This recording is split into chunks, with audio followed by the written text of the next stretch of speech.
Vous êtes de plus en plus nombreux à nous suivre et à participer à l'évolution de la chaîne Afrique N24, et sincèrement nous tenions à vous en remercier. Nous lisons tous vos commentaires qui enrichissent le débat et vraiment nous vous demandons de nous soutenir, en aimant les vidéos pour une large diffusion, et pour continuer à avoir une ligne éditoriale indépendante, et vous proposer de nouvelles émissions toujours de plus en plus enrichissantes. Ne restons pas passifs, soyons actifs. Merci et à bientôt. Fort face à la tempête, les voix Kabylie s'élèvent contre la Ve République. Parole libre dans un Togo muselé, quand les voix venues du Nord se lèvent. Ça suffit comme ça. Ces mots résonnent comme une alerte. Comme une sonnette d'alarme tirée non par des opposants de longue date ou des activistes de la diaspora, mais cette fois par des fils du terroir. Par ceux que l'on croyait à jamais silencieux. Les Kabylie, les frères du Nord. Le socle supposé inébranlable du pouvoir de Fort Gnassingbé. Mais quelque chose est en train de se fissurer dans le château du silence. Dans cette mer, et ils disent que Noé d'ailleurs, c'est pas sous une prison. Ils mentent. Et c'est pas excellence. Excellence en quoi? Excellence en gros. Excellence vaut rien. Excellence vaut rien. Vaut rien, ma besoin. Et d'accord, toi, vaut rien. Ils ne valent rien. C'est pas Rousseau-Dona. Moi, je suis venu, moi, je regarde mon vidéo, mais j'avais un petit souci. Moi, je ne me cache plus. On s'est caché beaucoup longtemps, mais maintenant, là, on doit plus se cacher, quoi. Il faut, c'est quoi? Ça, c'est important. Ça suffit. Ça suffit, parce que ça, d'ailleurs, pour regarder tes cabines, là. Mais il y a un truc à mais il y a un c'est mon gomme qui n'a, non, il faut ça, c'est. T'as dit, le Togo, là, c'est quelle honte? C'est quelle honte ils sont en train de mettre sur nos têtes, nous les Kabylie. Quelles sont les affaires? Et puis ils font tout ça là. Pas d'abeda Koli Touamba, salopard Wamba. Qu'est-ce que là-bas?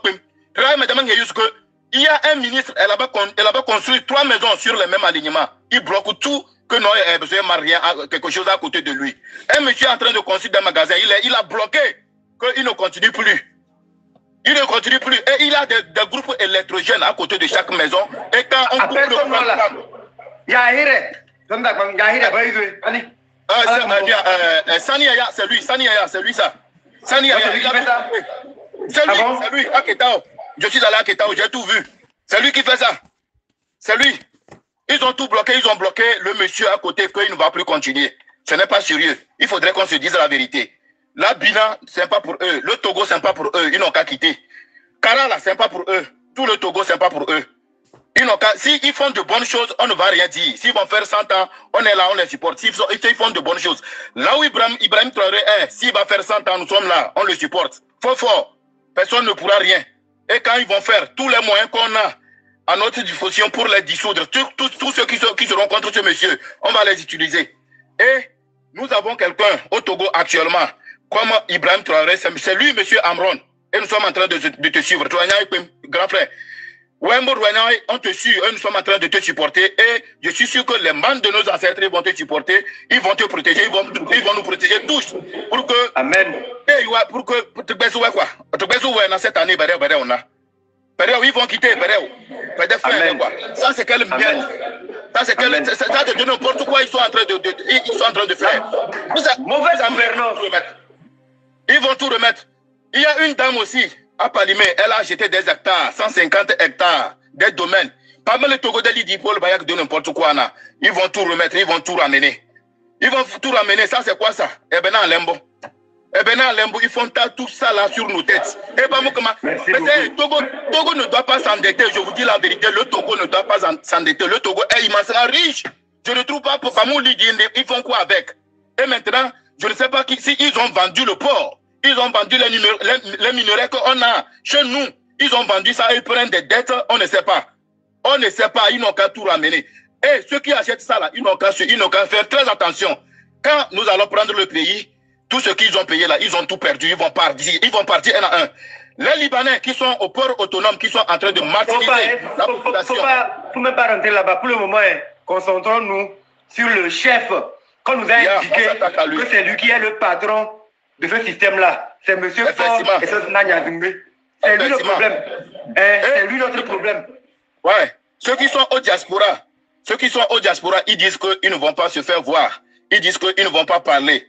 Quand vous allez au Togo, vous payez les fers très cher. Vous payez le ciment très cher, mais le phosphate, c'est chez nous. Mais nous payons des choses très chères. Je suis allé au Togo tout récemment. Je vous assure, ma première semaine, j'ai utilisé 55 000. Mais la semaine n'a pas fini, c'est 55 000. La nourriture, j'ai payé 55 000. La semaine n'a pas fini, c'est la nourriture là. C'est tout est fini. La deuxième semaine, j'ai encore utilisé 58 000. La Ve République, imposée sans consultation véritable, sans débat national digne de ce nom, est en train de provoquer des secousses jusque dans les fondations mêmes du régime. Ce régime qui pensait pouvoir redessiner les institutions à sa guise, sans rendre compte à personne, se heurte aujourd'hui à une prise de conscience inattendue. Car oui, les voix commencent à s'élever, et pas n'importe lesquelles. Une parole longtemps tue qui se libère. Pendant des décennies, la parole Kabyé a été retenue, soumise à la loyauté clanique, à la peur du rejet, à l'impératif de ne pas trahir les nôtres. Mais aujourd'hui, certains refusent d'être complices par le silence. Ils disent ce que beaucoup, même dans le Nord, pensent tout bas, que le régime est à bout de souffle, que la Ve République n'est qu'un habillage légal d'un coup de force politique, et que le peuple, tout le peuple, en paie le prix. Dans les marchés, dans les cabines téléphoniques, sur WhatsApp et dans les réunions familiales, une question revient, jusqu'à quand ? Le malaise autour de la Ve République. Le passage brutal d'un régime présidentiel à un régime parlementaire n'a pas été un choix populaire, mais une manœuvre stratégique. Derrière le vocabulaire juridique et les révisions de textes, se cache une tentative de maintenir Faure Gnassingbé au pouvoir sans passer par les urnes présidentielles. Une manœuvre qui ne trompe plus grand monde. L'opposition l'a dénoncé. La société civile l'a rejeté. Mais aujourd'hui, c'est au tour de certains membres du camp présidentiel, ou du moins de sa base ethno-régionale, de s'interroger publiquement. Une fracture au sein du clan ? Ce qui était inimaginable il y a encore quelques mois semble devenir réalité. L'unité du socle Kabyé vacille. Non pas dans un esprit de haine ou de trahison, mais dans une volonté de justice et de vérité. Des Kabyés qui parlent, ce sont des Togolais qui s'émancipent de la peur, qui comprennent que le pays leur appartient aussi, qu'ils ne doivent pas être les gardiens d'un pouvoir impopulaire, mais les bâtisseurs d'un avenir commun. Et lorsque les fils de Kara, de Pia ou de Kanté commencent à lever la voix, c'est que quelque chose de profond est en train de changer.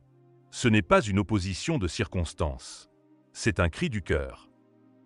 Une nouvelle ère de conscience ? L'histoire nous enseigne que les changements profonds viennent souvent de l'intérieur. Le régime de Faure n'a jamais vraiment craint ses opposants institutionnels. Il a appris à les contourner, à les affaiblir, à les coopter. Mais il redoute ce qu'il ne peut contrôler, la désaffection de sa propre base. Si les Kabyés parlent aujourd'hui, demain ce seront les autres. Et après-demain, c'est tout un peuple qui reprendra la parole. Une alerte au sommet. Ce cri, ça suffit comme ça, est une alerte adressée directement à Faure Gnassingbé. Un rappel que son pouvoir ne repose pas uniquement sur une constitution remodelée, sur des militaires ou des alliances régionales, mais sur l'adhésion ou non d'un peuple. Et ce peuple est en train de s'éveiller, de redresser la tête, d'interroger la légitimité d'un règne qui dure depuis 2005. Un tournant silencieux, mais radical. Le Togo vit peut-être l'un des tournants les plus décisifs de son histoire récente. Ce n'est pas un coup de tonnerre.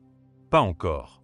C'est un grondement sourd, venu du Nord, porté par ceux que le pouvoir croyait fidèles à jamais.